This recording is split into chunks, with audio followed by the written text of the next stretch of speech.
Hello, Mrs. Johnston back. It is Knowledge and Social Studies time. We are in Unit 9, Columbus and the Pilgrims, and we are working on Lesson 2. Before we begin, let's review a little bit of what we learned yesterday. We are looking at the map of the world as it was in 1492. Our story yesterday talked about the Europeans, like Giovanni, and they wanted to travel from Europe to the Indies for spice and gold and fine clothing. Their preferred method of travel was to leave Italy, travel by boat to Constantinople, and then cross on foot and continue on foot to Asia. But the people in Constantinople had stopped Europeans from traveling through their city. So the Europeans, at the end of the story, had planned to travel a different way. Instead of taking the overland route, they were planning to try to travel by sea. So if we look at our map, they had planned to leave Italy, travel south around Africa, down, and then up to Asia.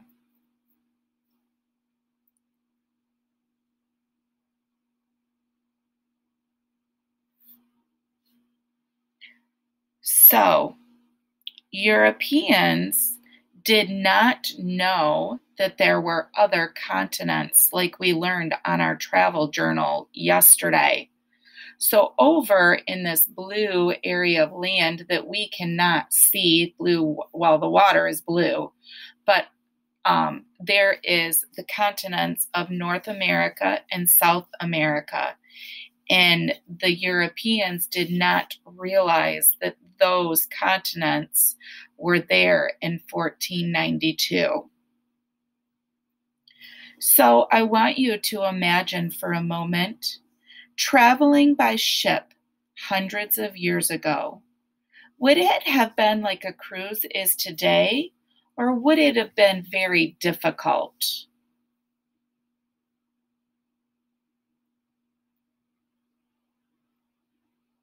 That's correct.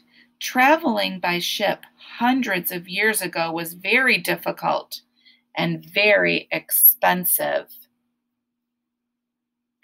The rulers or the richest and most powerful people of Europe were the only ones that were able to travel by ship.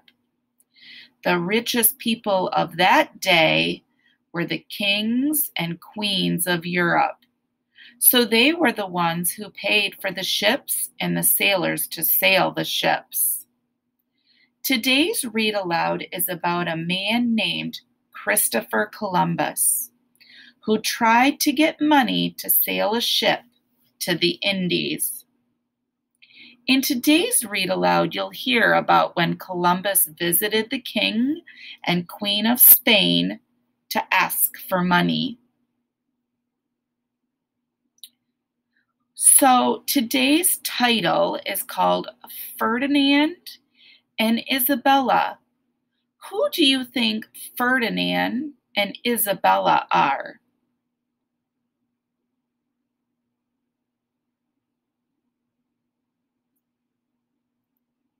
Did you say the king and queen? I wonder if you're right.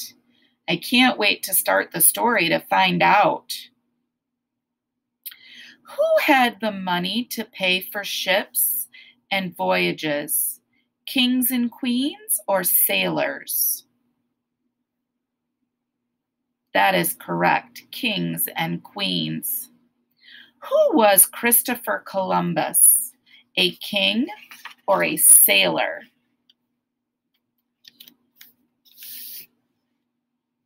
Yes, you are right. He was a sailor.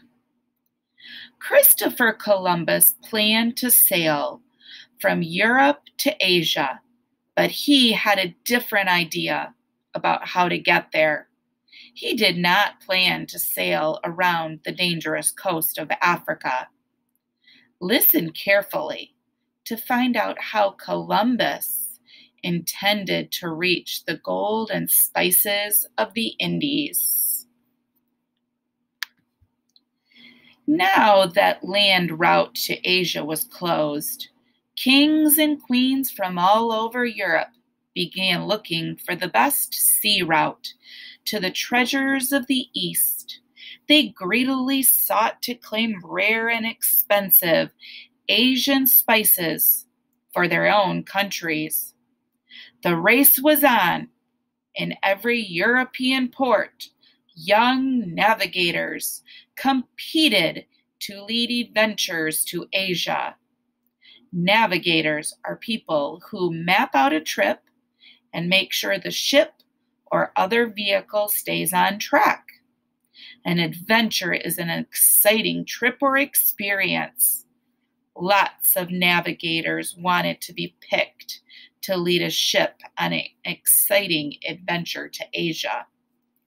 They were anxious to try out new, lighter sailing ships that made it possible to sail faster and farther than ever before. One of these navigators was an Italian man named Christopher Columbus. Like all the others, he was an experienced sailor. What made Columbus stand out from the others, or what made Columbus different from the other sailors, was that he did not plan on reaching Asia by sailing east around the coast of Africa. He had a different idea.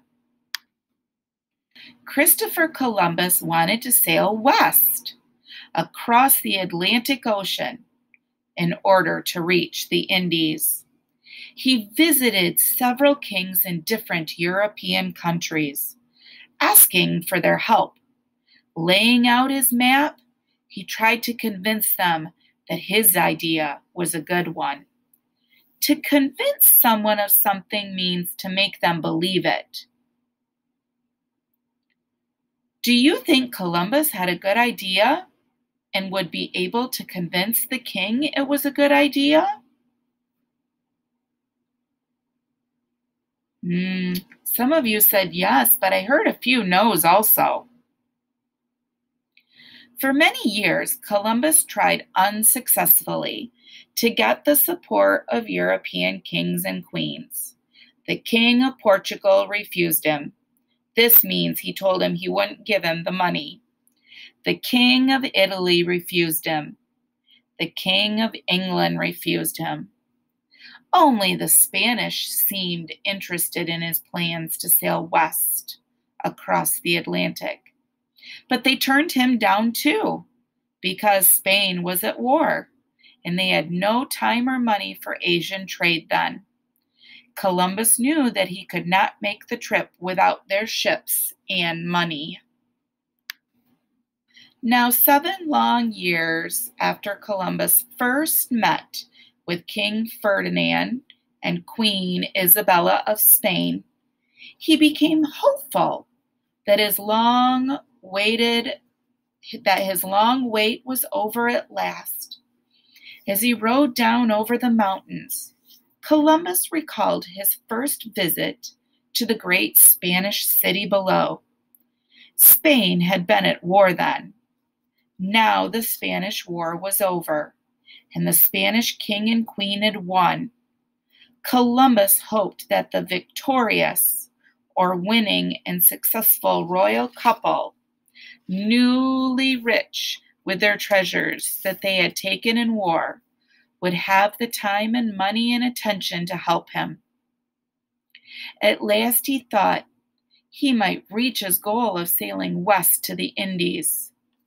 So after 7 years, why did Columbus decide now was a good time to come back to meet with the King and Queen of Spain?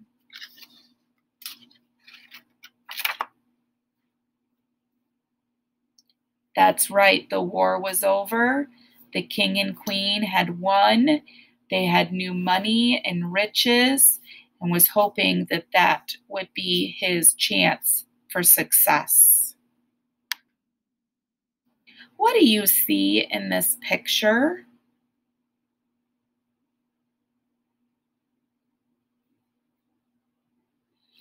It looks like King and Queen, Columbus, or here's Columbus. Looks like some very important people, though. They're intent on listening to this person. This person is pointing and probably has a map on the table. A Spanish army officer directed him to the large, fancy tents in which the king and queen were still living, for they had not even had time yet to move from their army camp into the palace. Still, they were hardly suffering. Their tents contained thick, beautiful carpets and full-sized beds. The royal couple sat upon thrones brought from their palace in northern Spain.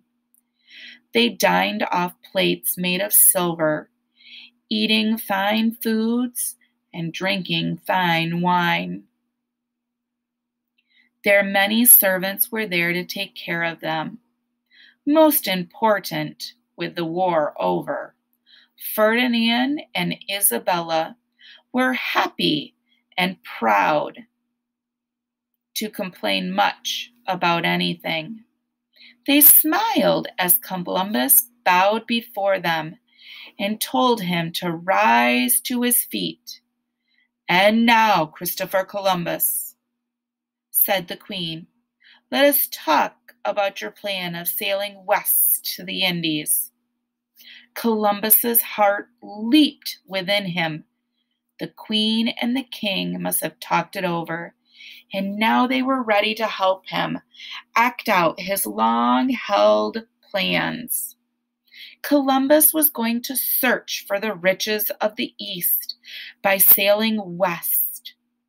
Which king and queen finally agreed to help Columbus sail west to reach the Indies and Asia? Yes, King Ferdinand and Queen Isabella. He would be in charge of a whole fleet or groups of ships. So who were King Ferdinand and Queen Isabella? King Ferdinand and Queen Isabella were the rulers of Spain who helped make Columbus's voyage possible. Who was Christopher Columbus?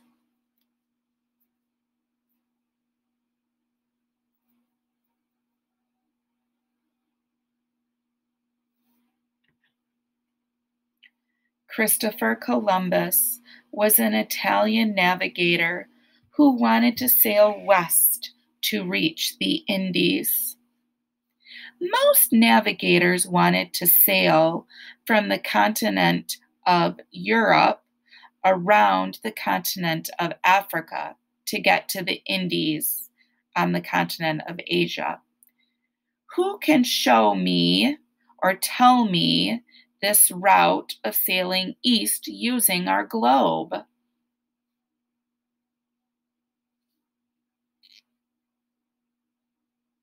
It's really hard because I'm sure you don't have a globe at home. So let me go back. So I've went back to our very beginning map and used this, and I bet some of you told me that most navigators wanted to start at Italy, cross in Constantinople, and go into Asia. And because they couldn't do that, they wanted to go south along the coast of Africa, come down, and then come up and travel back up to Asia. What did Columbus think would be the best route for traveling to the Indies?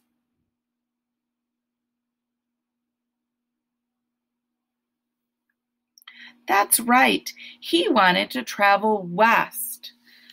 So, once again, using our globe, our map, he started here, and Columbus's idea was to travel west and go around, and he would come out on the other side over here and hit Asia that way.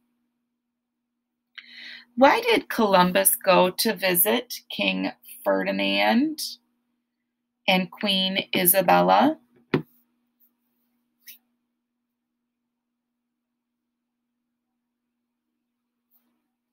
Columbus visited them to ask again for money to pay for his voyage.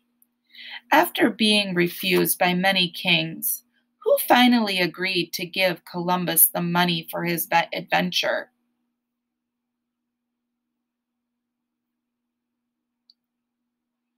King Ferdinand and Queen Isabella of Spain agreed to give him money for his adventures. I hope you enjoyed our story today of Ferdinand and Isabella, and I look forward to our story tomorrow.